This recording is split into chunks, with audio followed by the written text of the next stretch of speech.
One night, Henry and Gordon were alone with James.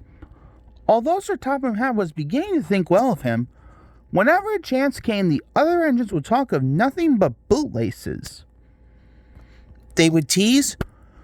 James tried to get back by talking about Henry, who got shut up in a tunnel, and Gordon, who got stuck on a hill, but they wouldn't listen. Said Gordon.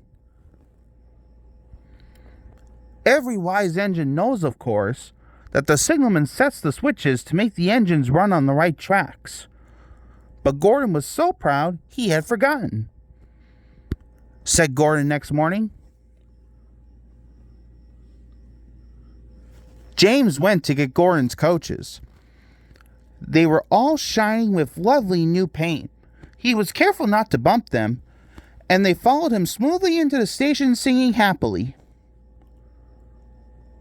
Said James. Gordon, with much noise and blowing off steam, got ready to back onto the train. Sir Topham Hatt was on the train with other important people, and as soon as they heard the conductor's whistle, Gordon started. He puffed and the coaches glided after him.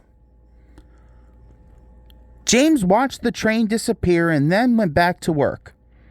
He pushed some freight cars into their proper sidings and went to fetch the coaches for another train. James had just brought the coaches to the platform when he heard a mournful noise. There was Gordon trying to sneak into the station without being noticed. Gordon didn't answer. He just let off steam feebly. Said James. Meanwhile, all the passengers were shouting at the ticket window. But Sir Topham Hatt climbed onto a car and blew the conductor's whistle so loudly that they all stopped to look at him. Then he promised them a new train at once. So James was coupled on and everyone got in. Said Sir Topham Hatt.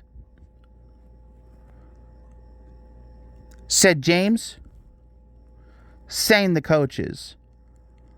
Puffed James. Bridges and stations flashed by.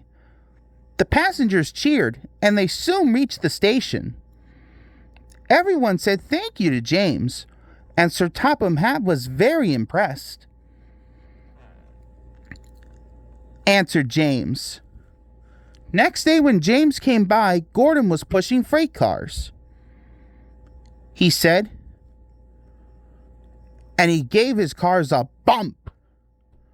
James and Gordon are now good friends. James sometimes takes the express to give Gordon a rest.